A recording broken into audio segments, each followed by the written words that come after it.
Hello दोस्तों, I hope आप लोग अच्छे होंगे। तो आज यहाँ पे हम पढ़ने जा रहे हैं क्लास 6 की एनसीईआरटी। क्लास 6 की एनसीईआरटी बहुत आप लोगों ने पढ़ी होगी, मतलब उसके कहीं कहीं पे क्लिप काट के पढ़ाते हैं या वन लाइनर पढ़ा देते हैं, लेकिन एनसीईआरटी पढ़ने का मतलब होता है पूरा कॉन्सेप्ट क्लियर करना। एनसीईआरटी से क्वेश्चन बहुत अच्छे बनते हैं, लेकिन अगर हम एनसीईआरटी ही पढ़ें तो हमको कोई और चीज़ पढ़ने की ज़रूरत नहीं पड़ेगी। तो चलिए इसको शुरू करते हैं। शुरू से एक एक पॉइंट को समझते हुए, एक एक कॉन्सेप्ट को क्लियर करते हुए आगे बढ़ेंगे। देखिए यहाँ पे आपको क्लास 6 की एनसीईआरटी में पहला चैप्टर है सौरमंडल में पृथ्वी। तो सौरमंडल में पृथ्वी में यहाँ पे पहले एक मैप दिया हुआ है, इसको आप ध्यान से देखिएगा। यहाँ पे जो है सूर्य है जो कि बीच में है, उसके चारों तरफ कुछ ग्रह चक्कर लगा रहे हैं। कुछ ग्रह मतलब 8 ग्रह हैं। बुध है, शनि है, पृथ्वी है, शुक्र है, मंगल है, नेपच्यून है, बृहस्पति है और यूरेनस है। इसमें से कुछ ग्रह हैं जो पश्चिम से पूर्व की तरफ घूम रहे हैं और कुछ ग्रह हैं जो पूर्व से पश्चिम की तरफ घूम रहे हैं। मतलब इसमें ये जो चलिए आगे बढ़ते हैं। सूर्यास्त के बाद आकाश को देखना कितना अच्छा लगता है। आसमान में पहले एक या दो चमकते बिंदु ही दिखते हैं, लेकिन बाद में इनकी संख्या बढ़ती जाती है। आप उनकी गणना नहीं कर सकते हैं। संपूर्ण आकाश छोटी छोटी चमकदार वस्तुओं से भर जाता है, जिसमें से कुछ चमकीले होते हैं एवं कुछ धुंधले होते हैं। ऐसा प्रतीत होता है मानो आकाश में हीरे जड़े हों। इनमें से कुछ टिमटिमाते प्रतीत होते हैं, लेकिन अगर आप उनको ध्यान से देखेंगे तो आप पाएंगे कि इनमें से कुछ की टिमटिमाहट अन्य से अलग है। ये बिना किसी टिमटिमाहट के चंद्रमा के समान चमकते हैं। मतलब कुछ इसमें हम जब आकाश को खुला हुआ देखते हैं तो उसमें कुछ तारों को पाते हैं जो बहुत ही चमकदार होते हैं, और कुछ तारे ऐसे होते हैं जिनकी चमक धुंधली होती है। तो ऐसा क्यों होता है, इसमें यही बताया गया है। इस चमकीली वस्तुओं के साथ आप लगभग प्रतिदिन चंद्रमा को भी देखते हैं। यह अलग अलग समय पर अलग अलग आकार स्थिति में दिखाई पड़ता है। आप पूर्ण चंद्र को लगभग एक महीने में एक बार देख सकते हैं। यह पूर्ण चंद्रमा वाली रात या पूर्णिमा होती है। मतलब जब हम एक महीने में जिस दिन चंद्रमा को पूर्ण रूप से देखते हैं, पूरा एक गोलाकार में देखते हैं बड़ा सा चंद्रमा, तो वो रात पूर्णिमा की होती है। और ये पूर्णिमा की रात कब आती है? महीने में एक बार आती है। आगे है कि 15 दिन के बाद आप इन्हें नहीं देख सकते हैं। यह नए चंद्रमा की रात या अमावस्या होती है। मतलब जब हम पूर्ण चंद्रमा को देखते हैं, उसके बाद अगर 15 दिन बाद हम चंद्रमा को देखते हैं तो चंद्रमा नहीं होता है, पूरी रात ब्लैक होती है। मतलब उस दिन अमावस्या होता है। ऐसी रात में अगर आसमान साफ है तो आप आसमान का अवलोकन अच्छी तरह से कर सकते हैं। क्या आपको इस बात पर आश्चर्य नहीं होता है कि हम दिन के समय चंद्रमा एवं इन सभी छोटी चमकीली वस्तुओं को क्यों नहीं देख पाते? ऐसा इसलिए है क्योंकि सूर्य के अत्यधिक तेज प्रकाश के कारण रात के समय चमकने वाली वस्तुओं को हम दिन में नहीं देख पाते हैं। मतलब दिन में हम चंद्रमा या सूर्य या जितने भी तारे हैं उसको क्यों नहीं देख पाते? उसका रीज़न यही होता है कि दिन में जो सूर्य है, सूर्य भी एक तारा है जो कि हमारे हमारे जो ग्रह है उसके सबसे नज़दीक है, जिसकी वजह से उसका प्रकाश सबसे तेज मिलता है, सबसे ज़्यादा चमकीला होता है। और अन्य तारे बहुत दूर होते हैं, जिसकी वजह से हम उनके प्रकाश को कम देख पाते हैं, या सूर्य के प्रकाश की वजह से हम जो दूर के तारे होते हैं उसको नहीं देख पाते हैं। तो सूर्य यहाँ पे क्योंकि सूर्य के अत्यधिक तेज प्रकाश के कारण रात के समय चमकने वाली वस्तुओं को हम दिन में नहीं देख पाते हैं। आगे है कि सूर्य, चंद्रमा तथा वे सभी वस्तुएं जो रात के समय आसमान में चमकती हैं खगोलीय पिंड कहलाती हैं। अब देखिए यहाँ पे क्वेश्चन बन सकता है कि खगोलीय पिंड किसे कहते हैं? तो सूर्य, चंद्रमा तथा वे सभी वस्तुएं जो रात के समय आसमान में चमकती हैं वो क्या होती हैं? खगोलीय पिंड होती हैं। कुछ खगोलीय पिंड बड़े आकार वाले तथा गर्म होते हैं। ये गैसों से बने होते हैं। इनके पास अपनी ऊष्मा तथा प्रकाश होते हैं, जिसे वे बहुत बड़ी मात्रा में उत्सर्जित करते हैं। इन खगोलीय पिंडों को तारा कहते हैं। मतलब तारा किसे कहते हैं? तारा वे होते हैं जो बड़े आकार के होते हैं और गर्म होते हैं, जिसके पास गैसों को बनाने की क्षमता होती है। इनके पास अपनी ऊष्मा और प्रकाश होता है। मतलब ये बड़े आकार के होंगे, गर्म होंगे, ऊष्मा और प्रकाश बनाने की क्षमता होगी इनमें, वे तारा होते हैं। और इसको उत्सर्जित भी वो कर लेते हैं। इन खगोलीय पिंडों को क्या कहा जाता है? तारा। सूर्य भी एक तारा है, क्योंकि सूर्य के पास भी अपनी ऊष्मा है और प्रकाश है। आगे देखते हैं। यहाँ पे एक आप लोगों को दिया है जो है करके कुछ सीखने के लिए, जिसमें एक टार्च लेके उसको कागज़ के माध्यम से सब कुछ बताया गया है। तो ये आप पढ़ सकते हैं। मुझे नहीं लगता इसमें से कोई भी क्वेश्चन बनेगा। चलिए आगे बढ़ते हैं। यहाँ पे है एक लड़की दिखाई गई है जो तारा देख रही है, ध्रुव तारा। अब इसी के बारे में बात किया गया है यहाँ पे कि रात के समय चमकते हुए अनगिनत तारे सूर्य के समान ही हैं, लेकिन हमसे बहुत अधिक दूर होने के कारण हम लोग उनकी ऊष्मा या प्रकाश को महसूस नहीं करते हैं तथा वे अत्यंत छोटे दिखाई पड़ते हैं। आपने अवश्य ध्यान दिया होगा कि कुछ दूरी से देखने पर सभी वस्तुएं छोटी दिखाई पड़ती हैं। अत्यधिक ऊंचाई पर उड़ रहा हवाई जहाज कितना छोटा दिखाई देता है। रात में आसमान की ओर देखते समय आप तारों के विभिन्न समूहों द्वारा बनाई गई विविध आकृतियों को देख सकते हैं। सही है, हम लोग बचपन में बहुत सारी आकृतियाँ बनाते थे, छोटी छोटी, उसमें जितने भी तारे उसके लाइनिंग करके उसी तरह से बनाते थे। तो देखिए रात्रि में आसमान की ओर देखते समय आप तारों के विभिन्न समूहों द्वारा बनाई गई विविध आकृतियों को देख सकते हैं। ये नक्षत्र मंडल कहलाते हैं। नक्षत्र मंडल क्या है? जब बहुत प्रकार के तारे आकृतियाँ बनाते हुए दिखते हैं तो उसको हम नक्षत्र मंडल कहते हैं। इसे अर्सा मेजर या बिग बियर, इस प्रकार का, देखिए अर्सा मेजर या बिग बियर इसी प्रकार का एक नक्षत्र मंडल होता है। अब क्वेश्चन बन गया कि अर्सा मेजर या बिग बियर क्या है, या आ गया अर्सा मेजर क्या है, बिग बियर क्या है। तो वहाँ पे हम इसको बता सकते हैं कि ये एक नक्षत्र मंडल हैं। बहुत ही आसानी से पहचानने में आने वाले नक्षत्र मंडल हैं स्मॉल बियर या सप्तऋषि या सप्त या ऋषि शत। यह 7 तारों का समूह है जो कि एक बड़े नक्षत्र मंडल अर्सा मेजर का भाग है। मतलब जो ये 7 तारों का हम लोग समूह देखते हैं, एक पास पास होता है कभी आसमान में, आप ध्यान से देखिएगा तो आपको दिखेगा वो क्या होता है। वो जो अर्सा मंडल है उसका एक भाग है, वो भी एक नक्षत्र मंडल का ही भाग है। अपने परिवार या पड़ोस में किसी बड़े व्यक्ति से कहिए कि वह आपको आसमान में और अधिक तारे, ग्रहों या नक्षत्र मंडलों को दिखाएं। ये छोटे बच्चों के लिए कहा गया है। प्राचीन समय में लोग रात्रि में दिशा का निर्धारण तारों की सहायता से करते थे। उत्तरी तारा उस दिशा को बताता है, उत्तरी तारा उत्तर दिशा को बताता है। इसे ध्रुव तारा भी कहा जाता है।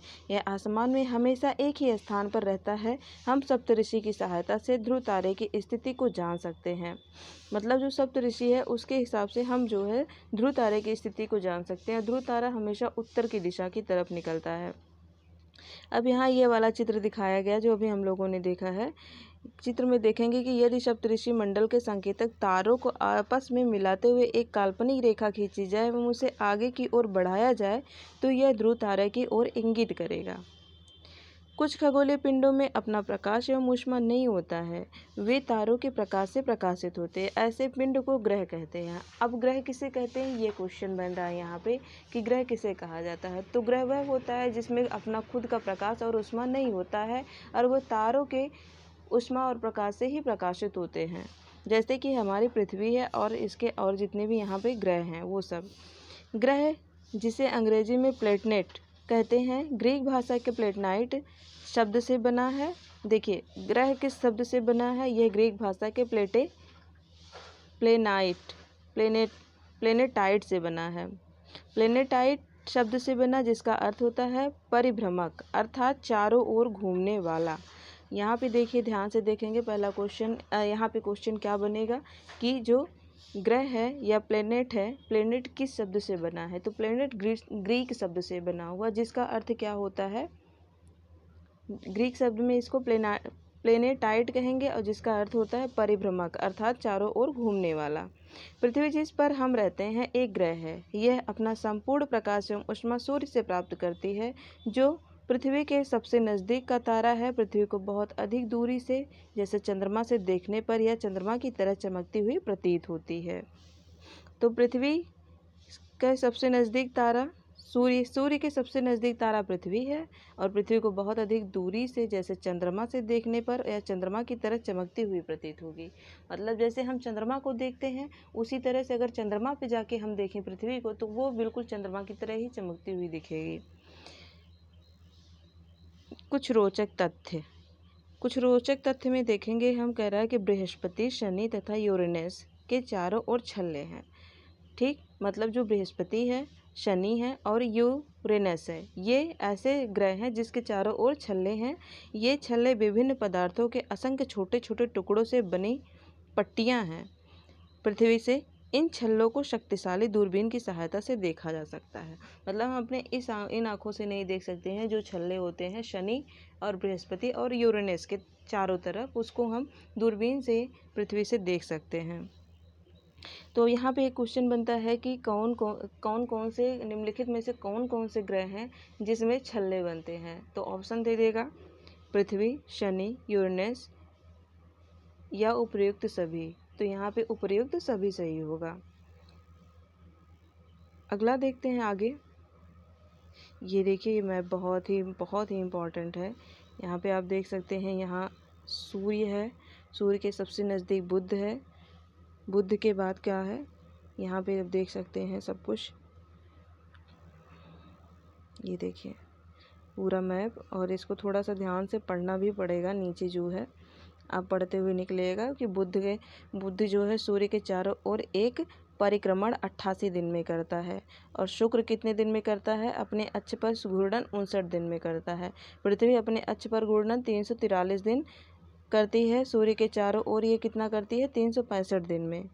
तो इसी तरह से है, इसको देख लीजिएगा। आंतरिक यहाँ पे दिया है, आंतरिक ग्रह सूर्य के बहुत नज़दीक, मतलब जो सूर्य के नज़दीक है 4 ग्रह कौन कौन से, बुध, शुक्र, पृथ्वी, मंगल, ये आंतरिक ग्रह में आते हैं। उसके बाद जो बचते हैं वो बाह्य ग्रह में आते हैं। तो चलिए आगे बढ़ते हैं। पहले देखिए यहाँ पे दिया है थोड़ा सा कि क्या आप जानते हैं कि पौराणिक रोमन कहानियों में सोल सूर्य देवता को कहा जाता है। मतलब जो पौराणिक कहानियाँ आप रोमन कहानियाँ पाएंगे उसमें सूर्य देवता को सोल कहा गया है। सौर शब्द सूर्य देवता को कहा गया है। सौर शब्द का अर्थ है कि सूर्य से संबंधित, इसलिए सूर्य के परिवार को सौरमंडल या सोलर सिस्टम कहा जाता है। सौर शब्द का उपयोग करते हुए और अधिक शब्दों को लिखें। तो ये लिखने के लिए यहाँ पे बोला। आगे देखते हैं क्या कहा गया है। आसमान में दिखने वाला चंद्रमा एक उपग्रह है। तो सब लोग जानते हैं, हम सब जानते हैं कि चंद्रमा एक उपग्रह है जो पृथ्वी का इकलौता उपग्रह आता है। यह हमारी पृथ्वी का सहचर है तथा इसके चारों ओर चक्कर लगाता है। हमारी पृथ्वी के समान 7 अन्य ग्रह हैं जो सूर्य से प्रकाश एवं ऊष्मा प्राप्त करते हैं। उनमें से कुछ के पास अपने चंद्रमा भी हैं। मतलब जैसे हमारी पृथ्वी के पास एक चंद्रमा है, वैसे जितने ग्रह हैं सबके पास उनके उपग्रह हैं। सौरमंडल, सूर्य 8 ग्रह उपग्रह तथा कुछ अन्य खगोलीय पिंड जैसे क्षुद्र ग्रह एवं उल्का पिंड मिलकर सौरमंडल का निर्माण करते हैं। उसे हम सौर परिवार का नाम देते हैं, जिसका मुखिया सूर्य होता है। मतलब सूर्य जो इसके 8 ग्रह हैं, उपग्रह हैं और जितने भी खगोलीय पिंड हैं उन सब से मिलकर सौरमंडल बनता है, और इसको हम सौर परिवार भी कहते हैं। सूर्य सौरमंडल के केंद्र में स्थित है। यह बहुत बड़ा है। यह अत्यधिक गर्म गैसों से बना है। इसका खिंचाव बल इसमें सौरमंडल को बांधे रखता है। मतलब इसका जो खिंचाव बल, गुरुत्वाकर्षण है, इस सौरमंडल को बांधे हुआ है। सूर्य सौरमंडल के लिए प्रकाश एवं ऊष्मा का एकमात्र स्रोत है। मतलब सौरमंडल में जितने भी प्रकाश आते हैं वो सिर्फ और सिर्फ सूर्य से आते हैं, लेकिन हम इनकी अत्यधिक तेज ऊष्मा को महसूस नहीं करते हैं, क्योंकि सबसे नज़दीक तारा होने के बावजूद यह हमसे बहुत दूर है। सूर्य पृथ्वी से लगभग 15 करोड़ किलोमीटर दूर है। तो यहाँ पे क्वेश्चन बन सकता है कि पृथ्वी से सूर्य कितना दूर है। तो पृथ्वी से सूर्य लगभग 15 करोड़ किलोमीटर दूर है। चलिए अब जानते हैं ग्रह के बारे में। हमारे सौरमंडल में 8 ग्रह हैं। कितने? अब देखिए पूछ लिया कि हमारे सौरमंडल में कितने ग्रह हैं, तो 8 ग्रह हैं। सूर्य से दूरी के अनुसार वे हैं बुध मतलब सबसे पहले है, जो कि सूर्य के सबसे नज़दीक है। फिर शुक्र है, फिर पृथ्वी है, फिर मंगल है, उसके बाद बृहस्पति है, शनि है, यूरेनस है, नेपच्यून है। तो इस तरह से एक क्रम दिया हुआ है। क्रम के अकॉर्डिंग भी क्वेश्चन बनता है कि सूर्य के सबसे नज़दीक ग्रहों के क्रम से उनको क्रम में लगाइए, तो इस तरह से आ सकता है। यहाँ पे देखिए सूर्य से उनकी दूरी के अनुसार अंग्रेजी में ग्रहों के नाम याद करने के लिए दिया गया है, तो कैसे इसको हम याद कर सकते हैं वो देख लीजिए। वैसे मुझे नहीं लगता है कि ट्रिक की ज़रूरत यहाँ पे पड़ती होगी। आगे देखते हैं कि सौरमंडल के सभी 8 ग्रह एक निश्चित पथ एवं सूर्य का चक्कर लगाते हैं। ये मतलब सूर्य के जितने भी 8 ग्रह हैं वो निश्चित पथ पर सूर्य के चक्कर लगा रहे हैं। ये रास्ते दीर्घ वृत्ताकार में फैले हुए हैं, ये कक्षा कहलाते हैं। मतलब जिस गोलाई में वो सूर्य का चक्कर लगा रहे हैं उसको कक्षा कहा जाता है। बुध सूर्य के सबसे नज़दीक है। अपनी कक्षा में सूर्य के चारों ओर एक चक्कर लगाने में इसे 88 दिन लग जाते हैं। मतलब जो बुध है उसको सूर्य का एक चक्कर लगाने में कितने दिन लगते हैं? 88 दिन। शुक्र को पृथ्वी का जुड़वा ग्रह माना जाता है। जो शुक्र है वो पृथ्वी का जुड़वा ग्रह है। पूछ लिया निम्नलिखित में से कौन सा ग्रह पृथ्वी का जुड़वा ग्रह कहा जाता है? तो शुक्र है, क्योंकि इसका आकार एवं आकृति लगभग पृथ्वी के ही समान है। ऐसा क्यों कहा गया? क्योंकि वो पृथ्वी के समान ही दिखता है। अभी तक प्लेटो भी एक ग्रह माना जाता था, परंतु अंतर्राष्ट्रीय खगोलीय संगठन ने अपनी बैठक अगस्त 2006 में यह निर्णय लिया कि कुछ समय पहले खोजे गए अन्य खगोलीय पिंड 2003 में UV 313 सीरस तथा प्लेटो बौने ग्रह में आते हैं। मतलब जो प्लूटो वो बौने ग्रह की श्रेणी में रखा गया। कब रखा गया? 2006 में। ठीक है, आगे देखते हैं। यहाँ पे कुछ दिया गया है, देखिए शब्द की उत्पत्ति। शब्द की उत्पत्ति ऐसे बहुत से शब्द जिसका उपयोग हम एक भाषा में करते हैं, अक्सर वे दूसरी भाषाओं के लिए गए शब्द हो सकते हैं। उदाहरण के लिए ज्योग्राफी। अब देखिए ज्योग्राफी के बारे में बता रहा है कि ज्योग्राफी एक अंग्रेजी शब्द है। यह ग्रीक भाषा, ये भी ग्रीक भाषा का है, ग्रीक भाषा से लिया गया शब्द है जिसका अर्थ है पृथ्वी का विवरण। ज्योग्राफी एक ग्रीक शब्द है जिसका अर्थ है पृथ्वी का विवरण। यह 2 ग्रीक शब्दों से मिलकर बना है, जिसे जी शब्द का अर्थ है पृथ्वी एवं ग्राफिया का अर्थ होता है लिखना, अर्थात पृथ्वी के संबंध में अर्थात पृथ्वी, देखिए जिसमें जी का अर्थ होता है पृथ्वी एवं ग्राफिया का अर्थ होता है लिखना, पृथ्वी के बारे में लिखना। जैसे देखिए यहाँ पे जियोलॉजी, जियो से हम लॉजी जोड़ दिए तो पृथ्वी का अध्ययन हो गया, जियोमेट्री जोड़ दिए तो पृथ्वी का मापन हो गया, जियो प्लस जो है आइड कर दिए आइड तो पृथ्वी के आकार के अनुरूप हो गया। क्या आप जानते हैं कि रात में आसमान को देखकर मनुष्य हमेशा से मोहित हुआ है?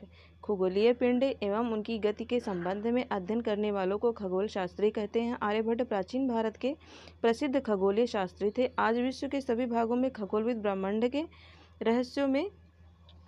रहस्य को खोजने में लगे हुए हैं। तो यहाँ आर्यभट्ट वो भारत के थे जो प्राचीन खगोल शास्त्री थे। ठीक है, तो चलिए ये सब हम पढ़ चुके थे। आगे देखते हैं क्या है। आगे है पृथ्वी। सूर्य से दूरी के हिसाब से पृथ्वी तीसरा ग्रह है। अगर हम पूछ लिया कि सूर्य के हिसाब से मतलब सूर्य से पृथ्वी कौन से स्थान पे है, तो तीसरे स्थान पे है। आकार में यह 5वां सबसे बड़ा ग्रह है। अगर आकार में देखा जाए तो यह 5वां है और सूर्य की दूरी के हिसाब से ये तीसरे स्थान पे है। यह ध्रुवों के पास थोड़ी चपटी है। यही कारण है कि इनके आकार को भूआब कहा जाता है। अब पूछ लिया भूआब क्या है, तो पृथ्वी का जो चपटा हुआ भाग इसको दिखते हैं, इसी वजह से पृथ्वी को ही भूआब कहा गया है। भूआब का अर्थ होता है पृथ्वी के समान आकार।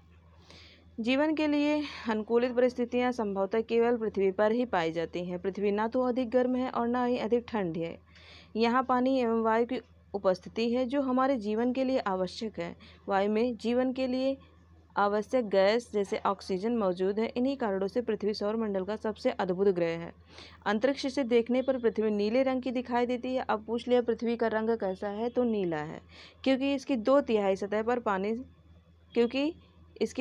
सतह पानी से ढकी हुई है। अब पृथ्वी पर कितना पानी है या कितने प्रतिशत पानी है, तो इसमें जो हम देखेंगे पृथ्वी का कितना भाग पानी से ढका हुआ है, तो 2/3 कहेंगे। इसलिए इसको नीला ग्रह कहते हैं, क्योंकि पानी की अधिकता की वजह से ये पूरी तरह से नीला दिखता है अंतरिक्ष से देखने पे। अगला है कि चंद्रमा के बारे में देखते हैं। यहाँ पे पहले थोड़ा सा पढ़ लें। क्या आप जानते हैं कि प्रकाश की गति लगभग 3000 किलोमीटर प्रति सेकंड है। इस गति के बावजूद सूर्य के प्रकाश को पृथ्वी तक पहुंचने में 8 मिनट लगता है। अब प्रकाश को पृथ्वी तक पहुंचने में कितना टाइम लगता है, कितना समय लगता है, तो 8 मिनट लगता है। और प्रकाश की गति कितनी है, लगभग 3 लाख किलोमीटर प्रति सेकंड। रोचक तथ्य, नील आर्मस्ट्रॉन्ग पहले व्यक्ति थे जिन्होंने 21 जुलाई 1969 को सबसे पहले चंद्रमा की सतह पर कदम रखा। ठीक, मालूम करो कि क्या कोई भारतीय चंद्रमा पर गया है, जिसको आप पता करिए। तो चंद्रमा के बारे में अभी हम कहाँ पढ़े थे, हाँ पृथ्वी के बारे में पढ़ चुके थे, चंद्रमा के बारे में पढ़ना बाकी था। तो चंद्रमा को देखते हैं कि हमारी पृथ्वी के पास केवल एक उपग्रह है चंद्रमा। इसके व्यास पृथ्वी के व्यास का केवल 1/4 है। जो चंद्रमा का व्यास है वो पृथ्वी का केवल 1/4 है। यह इतना बड़ा इसलिए प्रतीत होता है क्योंकि यह हमारे ग्रह के अन्य खगोलीय पिंडों की अपेक्षा नज़दीक है। यह हमसे लगभग 3,84,400 किलोमीटर दूर है। अब आप पृथ्वी से सूर्य एवं चंद्रमा की दूरियों की तुलना कर सकते हैं। चलिए उपग्रह देखते हैं, यहाँ पे क्या दिया है। उपग्रह क्या होता है, यह एक खगोलीय पिंड है जो ग्रहों के चारों ओर उसी प्रकार चक्कर लगाता है जिस प्रकार ग्रह सूर्य के चारों ओर चक्कर लगाते हैं। मानव निर्मित उपग्रह, अब मानव निर्मित उपग्रह क्या है इसको देखते हैं।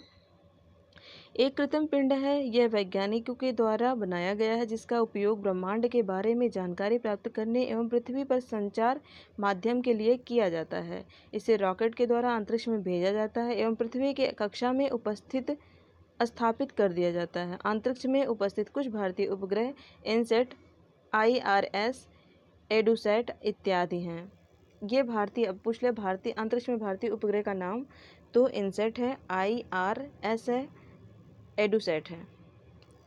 आगे देखते हैं, यहाँ पे देखिए दिखाया गया कैसे कैसे जो है निकलते हैं ये जो मानव निर्मित उपग्रह होते हैं। तो पहले रॉकेट का प्रक्षेपण किया जाएगा, फिर रॉकेट का पृथ्वी पर गिरना, फिर उपग्रह का कक्षा में प्रवेश करना। इस तरह से इसको दिखाया गया है। आगे है जीवन। चंद्रमा पृथ्वी का एक चक्कर लगभग कितने दिन में लगाता है, 27 दिन में पूरा करता है। लगभग इतने ही समय में यह अपने कक्ष का एक चक्कर भी पूरा करता है। इसके परिणाम स्वरूप पृथ्वी से हमें चंद्रमा का केवल एक ही भाग दिखाई देता है। यहाँ पे क्वेश्चन बनता है कि पृथ्वी से चंद्रमा का एक ही भाग क्यों दिखाई देता है। तो क्योंकि चंद्रमा जो है वो सूर्य का जो एक चक्कर लगाता है वो 27 दिन में लगाता है और अपने अक्ष पर एक चक्कर भी इतने ही समय में एक चक्कर अपने अक्ष पर भी पूरा करता है, जिसका यही कारण है जिसकी वजह से कि पृथ्वी से चंद्रमा का एक ही भाग दिखाई देता है। चंद्रमा की परिस्थितियां जीवन के लिए अनुकूल नहीं है। यहाँ ना पानी और ना वायु है। इनकी सतह पर पर्वत, मैदान एवं गड्ढे हैं जो चंद्रमा की सतह पर छाया बनाते हैं। पूर्णिमा के दिन चंद्रमा पर इनकी छाया को देखा जा सकता है। ठीक है, आगे है क्षुद्र ग्रह। तारों, ग्रहों एवं उपग्रहों के अतिरिक्त असंख्य छोटे पिंड भी सूर्य के चारों ओर चक्कर लगाते हैं। इन पिंडों को क्षुद्र ग्रह कहते हैं। ये मंगल एवं बृहस्पति के कक्षाओं के बीच पाए जाते हैं। देखिए यहाँ पे क्वेश्चन बनता है कि क्षुद्र ग्रह कहाँ पाए जाते हैं, तो ये मंगल और बृहस्पति के कक्षाओं के बीच पाए जाते हैं। क्षुद्र ग्रह किसे कहते हैं, तारों, ग्रहों एवं उपग्रहों के अतिरिक्त जो असंख्य छोटे छोटे पिंड होते हैं जो सूर्य के चारों ओर चक्कर लगाते हैं, इसे ही क्षुद्र ग्रह कहा जाता है। वैज्ञानिकों के अनुसार क्षुद्र ग्रह के ही भाग होते हैं जो कि बहुत वर्ष पहले विस्फोट के बाद ग्रहों से टूटकर अलग हो जाते हैं। उल्का पिंड। अब हम देखते हैं उल्का पिंड क्या है। सूर्य के चारों ओर चक्कर लगाने वाले पत्थरों के छोटे छोटे टुकड़ों को उल्का पिंड कहते हैं। कभी कभी ये उल्का पिंड पृथ्वी के इतने नज़दीक आ जाते हैं कि इनकी प्रवृत्ति पृथ्वी पर गिरने की होती है। इस प्रक्रिया के दौरान वायु के साथ घर्षण होने के कारण ये गर्म होकर जल जाते हैं। फलस्वरूप चमकदार प्रकाश उत्पन्न होता है। कभी कभी कोई उल्का पूरी तरह जले बिना पृथ्वी पर गिरता है जिससे धरातल पर गड्ढे बन जाते हैं। ठीक है, समझ में आ गया होगा। आगे है, क्या आपने तारों वाले खुले आकाश में एक छोटी सी एक ओर से दूसरी ओर तक फैली चौड़ी सफ़ेद पट्टी की तरह एक चमकदार रास्ते को देखा है? यह लाखों तारों का समूह है। यह पट्टी आकाशगंगा कहलाती है। तो कभी कभी भाई मैंने तो आज तक नहीं देखा, फिलहाल आप लोग कोशिश करिएगा। आकाश में जो आकाशगंगा होती है उसको देखने के लिए। हमारा सौरमंडल इस आकाशगंगा का एक भाग है। प्राचीन भारत में इसी की कल्पना आकाश में प्रकाश की एक बहती नदी से की गई है। मतलब जो आकाशगंगा की एक मोटी धारा होती है, जो असंख्य तारों का समूह होता है, उसको जो है प्राचीन समय में एक बहती हुई नदी की उपमा दी गई।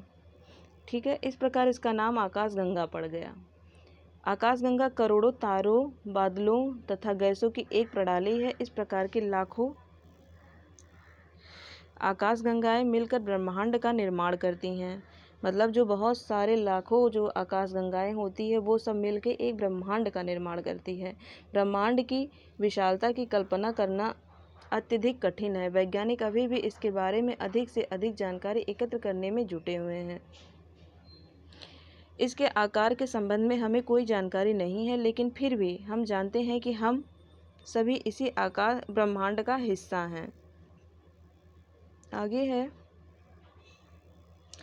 ये देखिए दिखाया गया है पहले पृथ्वी, सौरमंडल, आकाशगंगा, ब्रह्मांड। पृथ्वी देखिए सबसे अंदर है, मतलब सबसे छोटी है, उसमें सौरमंडल में स्थापित है पृथ्वी, फिर आकाशगंगा और उसके बाद पूरा ब्रह्मांड दिखता है।